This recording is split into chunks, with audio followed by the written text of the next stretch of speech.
Good evening. From our studios here in the Little Guyana, Richmond Hill, New York, on this lovely August evening, as we celebrate Emancipation Day, I want to welcome you to this program that is sponsored by Globespan 24x7 network. I would like to thank Globespan 24x7, Mr. Noir Singh, and his staff for giving me this opportunity to host this program titled A New Vision for Guyana. There is a lot of talk about with regard to our homeland. So where do we begin? After 53 years of independence, what is there for us to truly boast about? What is one thing that you can say for a fact that you're very proud of? That's the question I want to ask us tonight. And at the same time, I want to have a dialogue with you as we go through some of the things that I'm recommending for a new vision for Guyana. My name is Charles Sugrim. As a matter of fact, when I left Guyana, I grew up in La Grange on the West Bank, and I lived on the East Coast, Vrijslust. Before I left Guyana, I was the director of financial services at the Georgetown Hospital. I thoroughly enjoyed my 3 years there at the Georgetown Hospital. Coming to the United States, I did a lot of different jobs until finally I decided to do the Certified Public Accountant examination here in New York, and I became a Certified Public Accountant. I am very, very happy to say that we have an accounting firm, Boomdat Sugrim and Associate, of which I'm a partner, which is one of the sponsors of this program tonight. I also lecture at York College and Queensborough Community College here in New York. And I have a lot of experience in the political stream in Guyana. I've supported a lot of parties back home. The first time I voted in Guyana was in 1992, and yes, I voted for the PPP. But after I saw what was transpiring in the PPP, I realized that I need to seek a new direction. In 1997, I supported the force with Mansour Nadir. I really enjoyed that campaign. We went across Guyana. It was beautiful. In 2001, I saw the platform of Ravi Dev in Roar, and I lent my hand in that party for the 2001 election. Because of that support, we had a workshop on the East Coast at Vrijslust. It was burnt down. I was told that operatives that the PPP knew about were the ones who did it. There was a robust debate then of a lot of fires in Georgetown after that election. Yvonne Hines was leading that investigation. She recommended some reward for us. But because I supported Roar, my claim was denied. Everybody else, I'm told, was paid except me. My wife did a really, really great job. She recouped that loss, and she did a really wonderful job after that in the workshop. So I thank God for that. So tonight, there's a lot of talk about in our homeland. The question is, what is there that we can celebrate? Is there something that we can celebrate that will make you proud as a Guyanese? What can we talk about? The economy? What about corruption? Can we talk about corruption? Illegal drugs? What about domestic violence? Healthcare? What about our healthcare? Yesterday I read the newspaper, and what happened when I was at the hospital is still continuing to happen. Families bring their loved one there, and they leave them abandoned. Nothing has changed since. What about our education system? Is there something that we can boast about? School dropouts. What about teenage pregnancy? Youth unemployment. poor services, poverty, crime, migration, you name it. We can talk about it. The question is, what is there for us to be proud about? After 53 years of independence and electing different political parties to take care of the affairs of our country, what is there to be proud about? That's the question I want to have a conversation with you tonight. And in the next few weeks, we will talk about it. Today I went online and I looked at the International Monetary Fund World Economic Outlook of all the countries in the world, from the richest to the poorest per capita. Number one on that list is Qatar. So I was more interested is CARICOM, the Caribbean, for which we are from, and of course Guyana is part of that.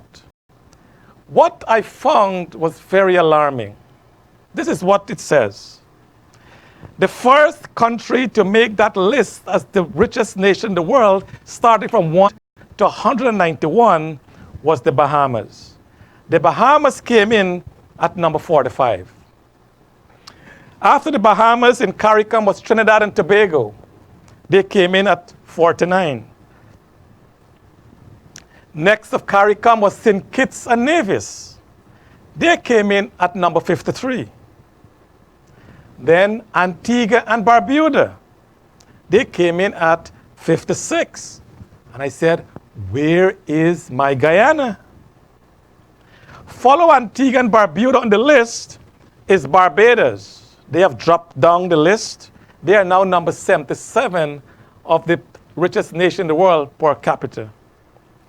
Follow Barbados in the CARICOM list is Grenada, a country that rely on spices and tourism. They are number 84, and Guyana is not there yet. Follow Grenada is Suriname, our neighbor. They're at number 89. Followed by St. Lucia. St. Lucia is number 92. Guyana is nowhere there yet. Follow St. Lucia is St. Vincent and the Grenadines. They're at number 104 of 191 countries. Then after that is Dominica. These are all CARICOM countries, rich by per capita. Dominica is 111.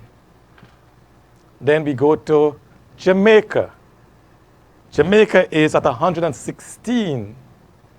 When I look down, there is our beautiful Guyana at 120. So on the index of the world's richest to the poorest, we are at 120 in 2019. On the bright side, we are above Belize, is just before us, and of course Haiti. So what is there for us to talk about? There's a lot to talk about tonight. And if I continue this discussion, it will take us hours and hours and hours. But tonight, I will restrict my conversation, my discussion with you on a few areas I believe can help us get over this morass that we are in. As Einstein says, we are doing the same thing over and over and over again, and we expect a different result. He said that's the definition of lunacy. So basically he's telling us we are all lunatics, because we expect to do the same thing, and out of that will come a different result. It doesn't happen. We have entered a lopsided contract with the agreement with Exxon and Esso and Hess. It's a ridiculous contract. Even though Kaitor News, and I want to thank Kaitor News for really being the forefront of this, they're publishing all the lopsidedness and the one-sidedness, comparing that contract with other contracts around the world. Today in Texas, Exxon had a fire, and the Texas government is now suing Exxon for that calamity there. So Kaitor News is pushing this, and to a lesser extent Stabrook News, but what has been the reception to the Guyanese people? I spoke with Glenn Lal the other day, and he says, no response. It's as if nothing has happened. They're taking away the very essence of our country, the substance that for the next 50 years will determine if we go up or down. And we as Guyanese, we are very silent on it. What can we do? We have the opposition and the government bringing out their supporters, rightly so or wrongly so, to protest the list for the elections and for us to call election date really great ideals. I'm not against it. But it appears to me that our politicians are only interested in political power and nothing else. And we as the Guyanese, we're the ones who will take the end of the stick. Because don't fool ourselves. With this Exxon contract, politicians will be super rich and some businessmen. The rest of us will continue to live in poverty. Where is the protest against that contract? Guyanese should all be coming out in front of Exxon and Esso and the office there in Guyana protesting that contract. But we are laid back, more concerned with when will the election be held? When will I be getting the opportunity to have political power? That is our concern. Very sad, but true. On the political front, we become a laughing stock in the Caribbean and around the world. We have elected political parties to administer our affairs for our country for the last 50 years.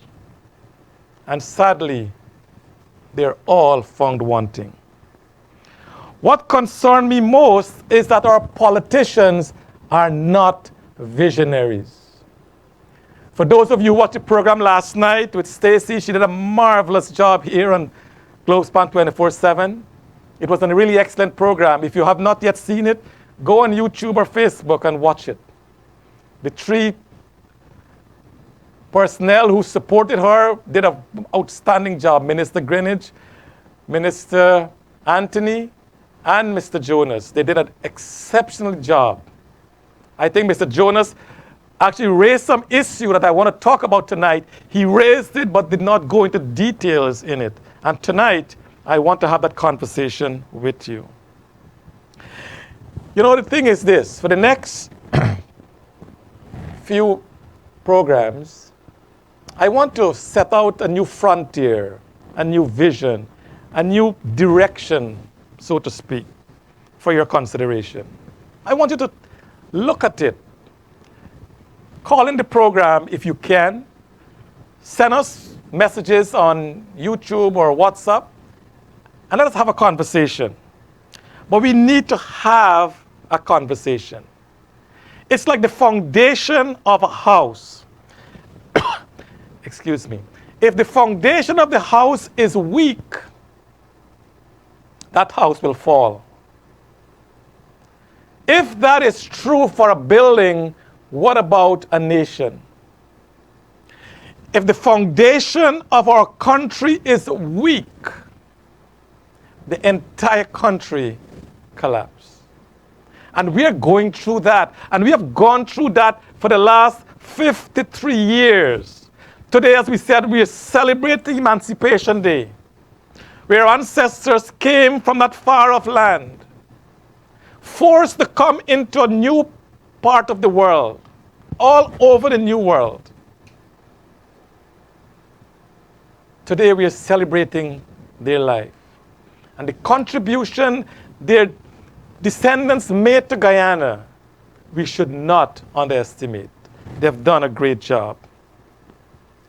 Today I want to start our discussion on our Constitution. When a game is played, the players and the spectators and the referees must know the rules of the game. If we don't know the rules of the game, what will happen is that we might make a wrong call. But if we know the rules of the game, we will be able to meaningfully contribute to the game. If we don't, we'll make a wrong call. After 50 years of our independence, 53 years, there may be need to change the rules of the game. The rules of the game is important. Let's look at cricket. When we were growing up, when I was growing up, when a bowler bowls a no ball, the batting side gets an extra run and the bowler will bowl it again. That rule still stands, except the administrators of cricket realize that no, you guys, you're giving the batsman short change. And the game need to be exciting as well. So what they did, they said, right, if you bowl a no ball now, not only do you have to bowl it again, but the next ball you bowl will be a freebie. The umpires will raise their hand and tell you that you will not be out, batsman. If you get caught, you get bowled, you will still be there. Of course, you run out route, you're out. But the rules have changed. For those of us who watched the 1979 World Cup, I can remember clearly when Dennis Lilly bowled 6 bouncers to Alvin Kalicharan, for those of you who watched that game. 5 of those bouncers, Kalicharan hit to the boundary for 4. The 6th delivery, they had a man at the boundary and Kalicharan was caught. But the fact is, in those days, you could bowl as many bouncers as you want. But that was not fair to the batsman. So what did, again, the organizers and the people who make up the rules of the game, they decided, you know what? We need to change that rule. And the rule now is you can only bowl 2 bouncers in an over. If you bowl a third one, you can bowl it if you want, but that will be a wide. And not only that, but if you bowl a ball that goes over the batsman's head, the square leg umpire will call a wide.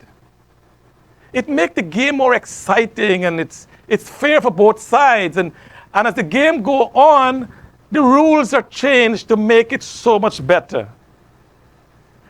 What about the game of politics in our country called Guyana? Don't we need to change the rule that give us the game that so far for the last 53 years we have not benefit from? Or if we benefit from, it's only a few. And definitely the politicians, no one else. Let us talk about the rules of the game. In Guyana, like most of the Commonwealth countries, we have followed what is called the Westminster system of governance. The British placed that upon us and all the British territory, and we follow it blindly as if nothing is wrong. Well, something is wrong. Mr. King, you are naked. The rules of the game is not fair. This is what happened in the Westminster system. That says we have 3 branches of government. We have the executive arm, we have the legislative arm, and we have the judiciary. Well, guess what?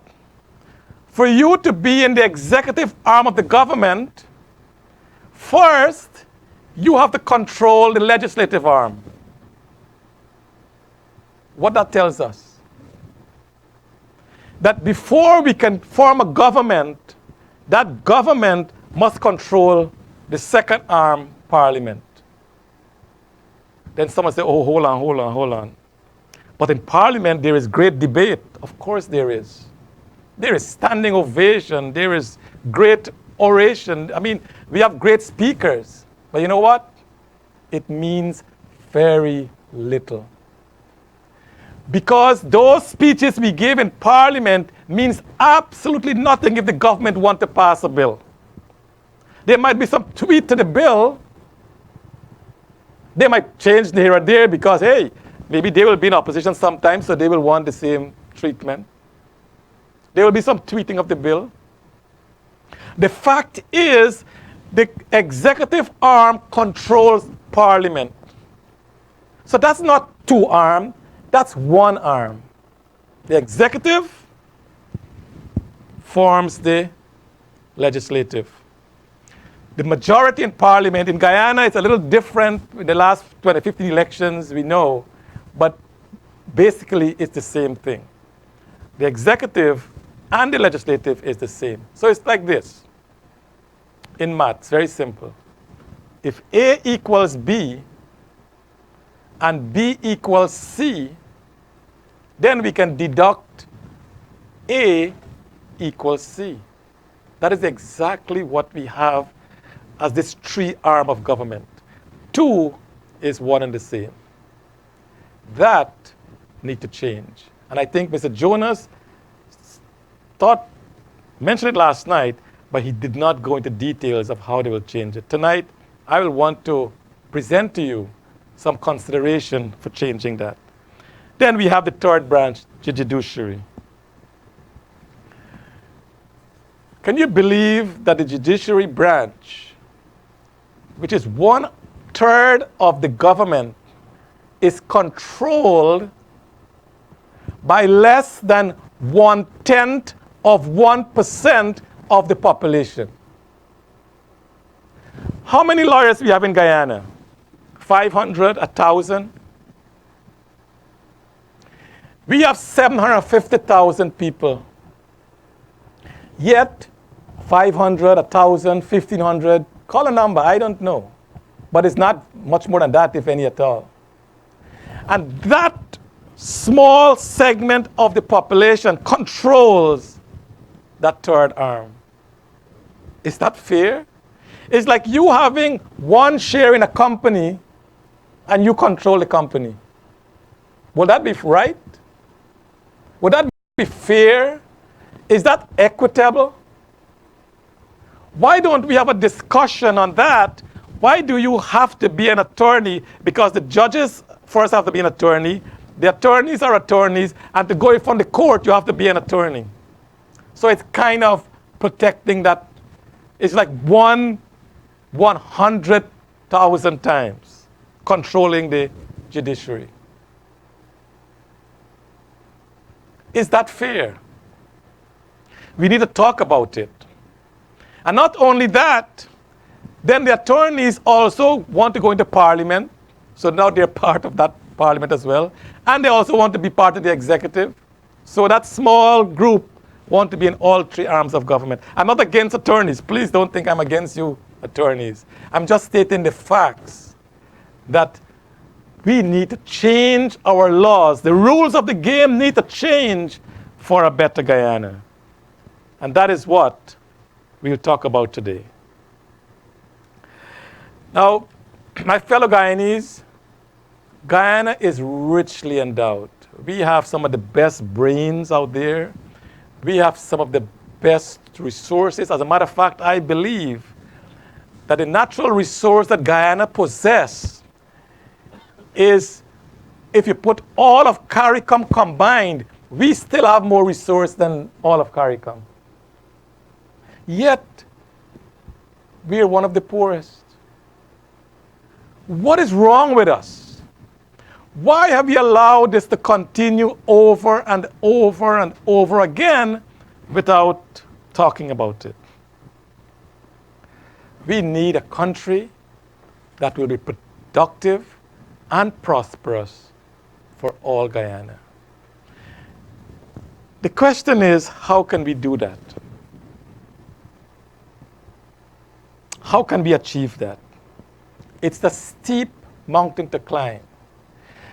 This is what I want to say frontally. I might be wrong, but this is what I'm going to say. I don't believe Guyana have a racial problem. I believe we have a problem with trust. We don't trust each other. We all went to school. All of us went to school in Guyana. You know, in your class, any student who showed themselves as a leader, they're normally elected prefect for the class. We play cricket. Do we care whether the person playing, being the bowler, is another ethnic group? Do we care if the person who is the best batsman is of another ethnic group? Do we care if the wicketkeeper is from another ethnic group? All we care about is the team. When we go out there to play the game, we win. So I don't believe we have a problem of a racial problem. I believe we have a problem of trust. And unless we can unravel that within us, there's nothing wrong with associating with people of your own ethnic group. There's nothing racial about that. People feel comfortable have friends of their own kind, and that's okay. That's fine. There's nothing racial about that. It is what makes you comfortable, and that's okay. But we don't trust each other. There is that degree of mistrust, and that is the mountain we have to climb. And that trust problem has permeated our political system. Hence, this perceived racial problem and the racial voting. I go to a subway here in New York to buy my subway, and I develop a conversation with the guy behind the counter. And when the West Indies was playing Bangladesh, before that, I bet him, I said, West Indies will beat Bangladesh, I'm betting you. He said, well, I'm betting you that Bangladesh will beat West Indies. And I bet him. Of course, it's history now. I lost my bet. Because I believe that the West Indies would have beaten Bangladesh. And I asked him a question. I said, you're from Bangladesh, right? And I said, if I say you're an Indian, what would you say to me? He said, no, I'm not Indian. I am Bengali. I said, but at one time, that entire landmass that Bangladesh is in was part of India. So your ancestors are from India. You should be Indian. He said, no, I'm telling you again, I am Bengali. So he asked me, what am I? I said, I am Indian. He said, where are you from? I said, I'm from Guyana. He said, but you're not an Indian. You're a Guyanese. And that struck me. That struck me. Now, I want to get this clear. I don't want to be confused, and I don't want people to misinterpret what I'm going to say now. To be Indian is to be a citizen of the country of India. It's a geographic location. To be African is to be a citizen of that wide continent of Africa. When our foreparents came from Africa, they were Africans. When our foreparents came from India, they were Indians. But we did not come from those places. We came from a place called Guyana. So we are Guyanese. Now, before you get upset with me, let me tell you also this. Out of that great migration out of Africa and India, our foreparents brought beautiful cultures. We have two of the cultures of the world that is envy to the world. We have the richest African culture, the richest Indian culture. So by culture, we are from those territories, but we are not them. Look at Guyana, the Indians in Guyana, if we want to call them Indians. There is a group, a friend of mine died in New York a couple of years ago, and one of his uncles came and he gave a speech. In his speech, he said, I am a proud Dravidian. That is an ethnic group. Aryan is an ethnic group. Indian is not an ethnic group. Indian is a nationality. So in Guyana, we have our foreparents that came from India with different culture. So the culture of the Dravidian, their culture is when they have a death in the family, they celebrate it. Other people that came from India, when they have their death, we mourn. Same people, different cultures. So to be Indian, my friends, is not an ethnicity. It is not a culture. It is not a race. It is not anything. All it is a nationality. Similarly, Africans, to be African is to be part of the African continent. Now, even that is broken down. So if you're from Nigeria, you're a Nigerian. You're from Libya, you're a Libyan. You're from South Africa, you're a South African. All within that great place called Africa. Yet in Guyana, we tell ourselves, I am Indian, I am African. And that is what continues to divide us. We are neither of the two. We have the richest culture. What I believe we should do is to celebrate our different cultures. Yes, we eat different food. We do things differently. We do our weddings different. We have all the preparations are different. Yes, and that is great. Let us celebrate it, not demonize each other. We always hear these Kuli this and these black this. We are demonizing an entire group for no reason at all. My friends, let us put an end to this Indian and African. Yes, I'm of Indian descent. You're of African descent. But we are all Guyanese. We have different cultures. We sing different songs. That is great. Let us celebrate it, not divide us. I hope I'm clear with that. And if I misinterpreted, please forgive me. Can we change our ways? Can we celebrate each other's ethnicity rather than demonizing it? I go to a church here in New York. I have 2 Guyanese of African descent there. Marvelous people. I will not give them up for nothing. They are so down to earth and so embracing. They're Guyanese. We talk of all the things all the time. She keeps teasing me that, hey, I need a roti and I need this and that. They are such wonderful people. We are all. But we divide ourselves. And guess what? The 2 main political parties in Guyana strive on our division. That's the sad part. Without the support of these 2 big ethnic groups, they're nothing. And they continue to divide us. And we, like lunatics, continue to follow them blindly. And this is the big problem in Guyana.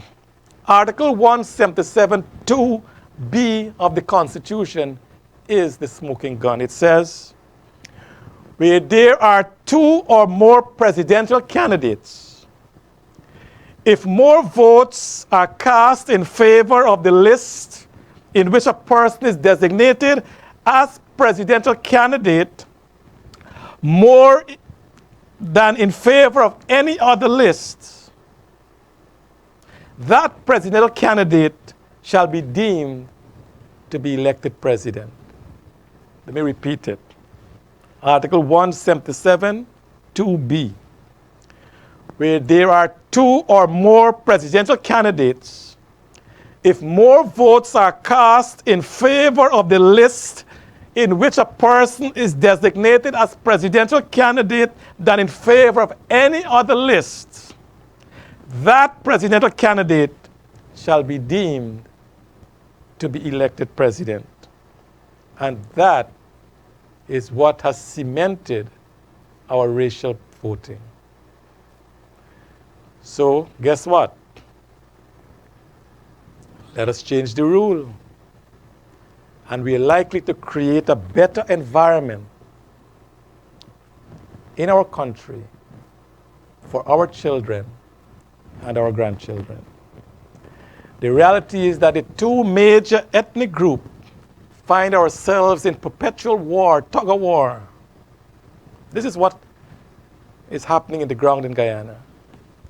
The Guyanese of Indian descent believes that if they vote as a bloc and the other ethnic group divide their vote, it's like that their candidate will become the president. Similarly, Guyanese of African descent believe that if they vote in a bloc and the other ethnic group vote for other parties, their candidate will win the presidency. And that's the crux of the matter. The PPP and the PNC do not want to change that article. If that article is changed tonight, Guyana will be almost free of racial voting. And my presentation tonight will give us some idea of how we can move in a new direction. This program tonight is sponsored by my own accounting firm, Sugrim and Associate. And we are certified public accountants. We are in your neighborhood. We are taking care of taxation needs. We prepare business accounts, partnership, not-for-profit, estates and trust. We do preparation for, if you want something to go to the bank, we do it. We are also certified by the IRS as an agent. For those of you who want tax ID, you don't have to send your passport to the IRS. We verify the document and we send the forms directly to the IRS. So we do that service. We have two locations, 20507 Hillside Avenue at Fran Hill Shopping Center. We are Suite 24.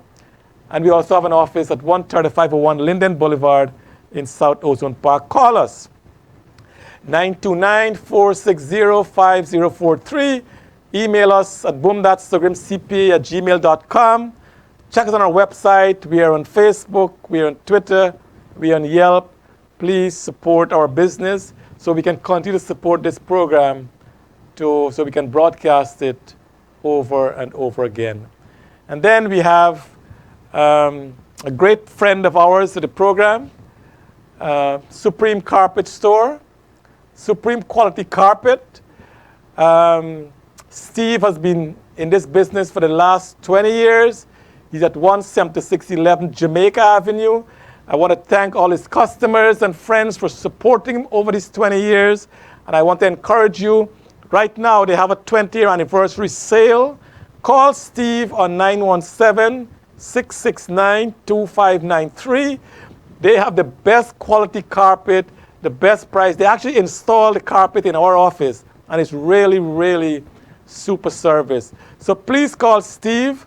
Tell him that you are calling him because you watch this program. So he will know that, yes, you are watching this program and you call him. Please support him. And I'm asking all of you out there, all your businessmen, if you want us to continue with this program, it costs money. As a matter of fact, most of the programs that Noir has done so far, he has actually spent his own money. He cannot continue that all the time. So I'm asking you, please, do an ad on the program. I think Devin will give you the site to send it to. Call Nohar. Call Globespan 24x7. Place an ad and support the programs that he will have as we continue to go on and present our case to the Guyanese people. Now, if any one of you out there who want to host a program here on Globespan 24x7, call Nohar as well. Call Nohar, Devin. They will be able to talk to you, and you can work out a slot with them when you want to be on the program to host. You can be anywhere in the world and host the program. Because once you're on internet, and of course all over the world has internet, you can actually host it from wherever you are. So please, individuals, we like your support as well. Your $20, your $5, your $50, whatever you want to contribute to the program, please do that so we can continue the program. Thank you so much. Now, let us talk about the change of the rules. First thing I want to talk about is this nonsense is going on now in our country. The opposition, rightly so, is calling for a date of election. And the president is saying, well, I have the date in my back pocket. And I will declare that date when I am so inclined to. When the Elections Commission tell him that the election can be held within this time, then he will announce the date. We need to put a stop to that in a new constitution. I am recommending in our new constitution, we have a fixed day or a fixed date on a specific month for our elections. So no one have to guess when election will be held.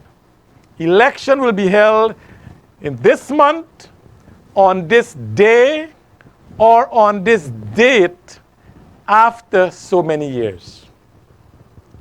So whoever the president is or the prime minister, whatever the new constitution says, you don't have to put it in your back pocket. The Elections Commission knows when it's held. The parties or the persons who want to contest the election knows when the election will be held. The people of Guyana knows when the election will be held. So the first thing I want to put in the new constitution is a specific day or date for elections. This merry-go-round must stop. The Westminster system is not good for us. We need to change that. Now, what month and what day or date might be appropriate for election?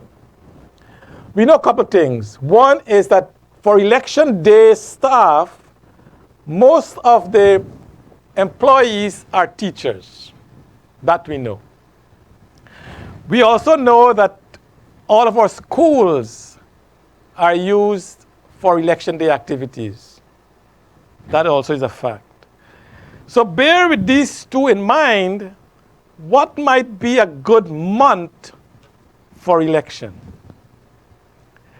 Now we all know that the term ends I think the second week in July, the second Friday in July. And school reopens on the first Monday in September.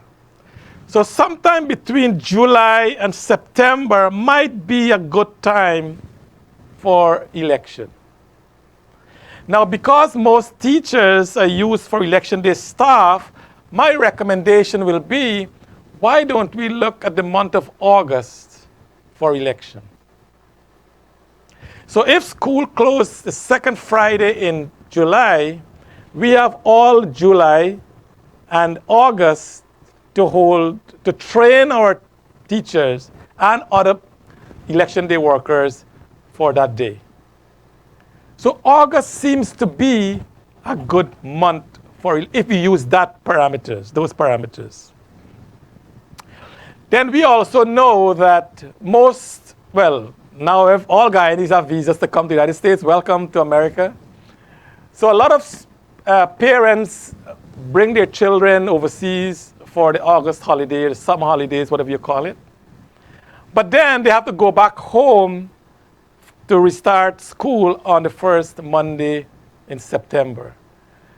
So based on that, and the teachers need to be trained for election, I am thinking my recommendation will be that election can be held either the last Friday, I'm just suggesting, the last Friday in August, or the last Thursday in August, or August the 30th.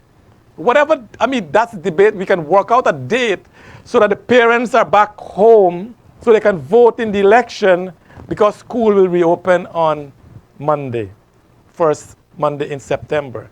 So that's something that we can look at. My recommendation is that election day is fixed August the 30th. We can choose another date. The last Friday in August, the last Thursday in August, whatever it is, we know it is fixed after so many years. So any election year, the election will be held in August, and the date or the day, we'll have to work that out. And that's what the discussion should be all about, what might be best for our country. So I want you to keep that in thought. You might say, well, what happened if there's a no confidence vote like we have now?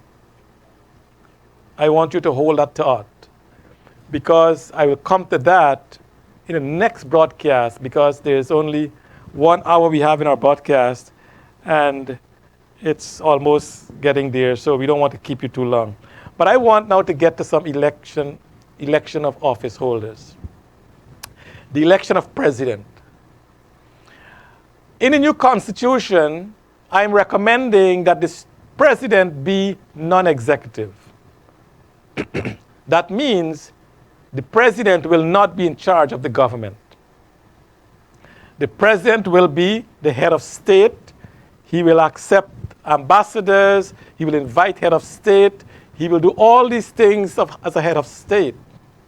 He will also be he or she will also be the commander of the armed forces, and the president will also be head of all constitutional commissions.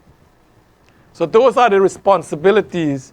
Of course, in addition to that, the president will have to assent to any bills passed in Parliament before it becomes law. So the president has his or her responsibilities worked out, but the president will not be in charge of the government. How do we elect the president? Any Guyanese can indicate their interest in running for the office of president. You don't have to be in a political party. You don't have to be in any organization. If you think you have the ability to run, you should be able to. I know you're saying, well, if that is the case, then everybody will want to run, and you're right. So we have to put some conditions to it.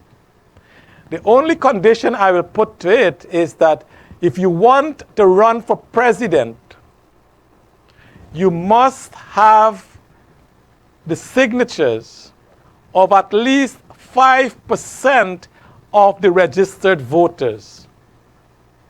So they will sign your petition to be presented to the Elections Commission. So if you want to run for election, be my guest, go out there, get 5% of the electorate to sign your petition, present it to the Elections Commission. But the electorate cannot sign for more than one candidate. So if that is the case, more likely the most candidates we can have running is 20. And that will be a fine list of 20 candidates to run for election, and the Guyanese people will choose who will be their president. Now, alternatively, we can put a deposit in. You know, hey, you want to run a president? Maybe you need to put a deposit. That we can work out, or we can don't do it. But that's also part of the discussion. Now, who will be elected president? Not the person with the most votes. The person who gets 50% of the vote plus one shall be elected, shall be the president-elect. The question is, what about if no one gets 50%? I'm glad you asked. Because if no one gets 50%, then the two candidates with the highest number of votes they receive will do a runoff. So we'll have a runoff with two of the top candidates who have the most votes. And whoever wins then in the runoff will definitely get 50%. And that person will become the president. So that's one way immediately, because if you need 50% of the vote cast, you will need vote from all ethnic groups. That will immediately put away this ethnic voting that we have. So you need 50% plus one to win the presidency. If there is no one with 50%, the two top candidates will have a runoff in the election. And whoever wins will then be declared the president-elect. My recommendation is that the president serve for a term of 6 years. Now, that person who is president can also run for re-election. Again, the Guyanese people will decide if they want that person to be president again or not. But my recommendation is that that person be there for 6 years. Prime Minister and Deputy Prime Minister. The Prime Minister will be in charge of the executive arm of the government. So the Prime Minister will head the executive branch. Now you need two persons to run as a team here. One is the Prime Minister, one is the Deputy Prime Minister. And there again, anyone, you don't have to be in a political party. You want to, there's the different groups in Guyana, huge groupings. You can form your own, whatever you want to do. Everyone has a chance to run for these offices without being in a political party. So you want to run a prime minister and you have a deputy prime minister, together you will run on that platform. Again, the candidates must have at least 5% of the registered voters to sign their petition to be on the ballot. So once that is done, that will be submitted to the Elections Commission. And again, we will round it off. Maybe the most number of candidates we'll have will be 20. 20 by 5 is 100. You cannot have more than 100% of the votes. So if 5% of the voters need to sign your list, and each person sign for someone else, we'll have at least 20 persons. And that would be great for the country as well. Again, to win the prime minister and the deputy prime minister office, you need to get 50% of the votes, plus one.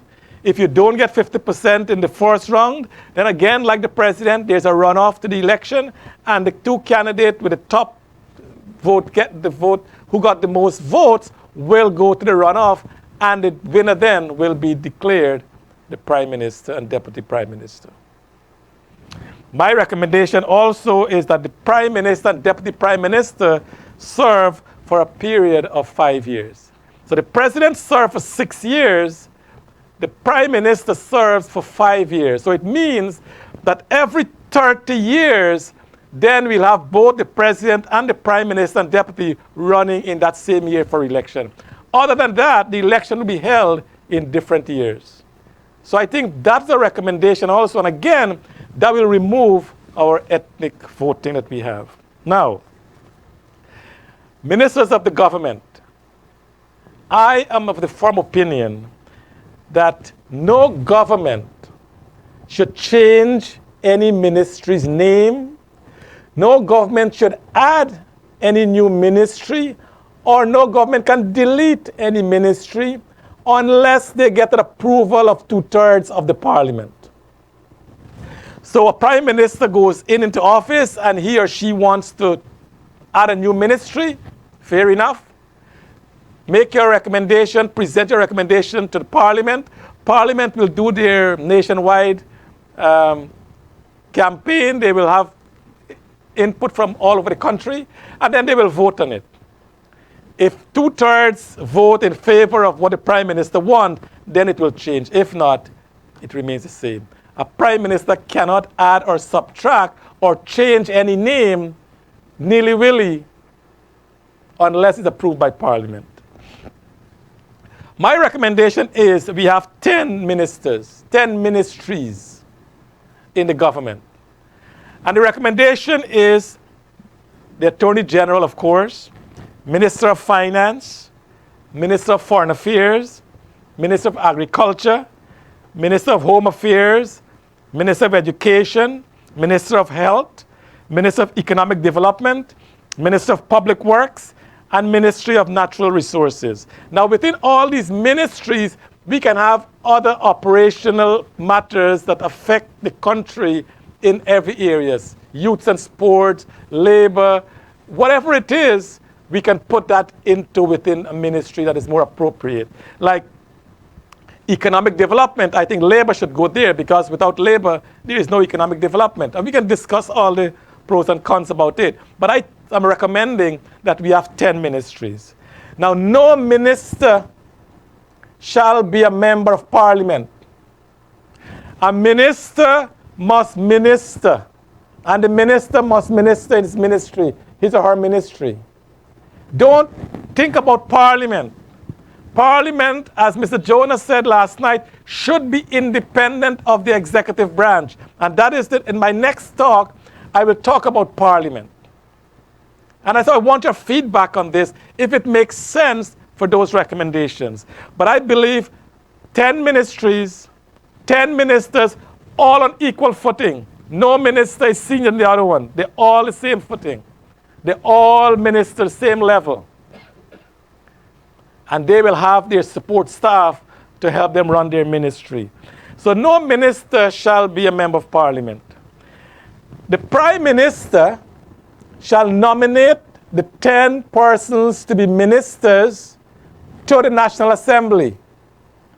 And the National Assembly will interview, will give consent to the Prime Minister and approve, if possible, the nomination of the ministers to be a minister of the government. Once Parliament approved by a simple majority, then that minister will be sworn in by the President. So we'll have some controls in place that the Prime Minister don't have to willy-nilly elect who or he or she wants to be a minister unless Parliament approves that nomination. And the Prime Minister will be wise enough to ensure that his ministers represent all ethnic groups, all genders, well, 2 major genders, youths, and all these things. A smart minister will do that. So this will be the presentation for us tonight. Just to recap, 1, we need to put aside this nonsense about Indian and African. We are neither. We are Guyanese. But we are of Indian ancestry with a great culture. We are of African ancestry with a wonderful culture. Let us celebrate our culture. Then I want to talk about recommendation for a fixed election day or election date, the election of president, the election of prime minister. And anyone in Guyana can run for these offices once they meet the criteria. And the criteria is to get 5% of the registered voters. So I want to thank you tonight for tuning in. I'll be back here next week, God's willing. Join us. Give us your feedback. I really look forward for your feedback. So I want to know if we are doing what is right. I know Devin has a poll that he placed, and I want to hand over to Devin. I want to thank you again so much for being with me tonight. Thank you. The question that we have asked is, do you agree with Professor Sugrim that the president should be the head of state and not the head of government? 55 responded back yes, and 45 responded back no. Thank you. Wonderful. Thank you. So we're in a good footing. And I would like to have maybe a poll on the election day and, of course, the Prime Minister position, so we can talk about that in our next broadcast. So I'll see you back next week at the same time here in our studios in Richmond Hill. In the meantime, good night and God bless you.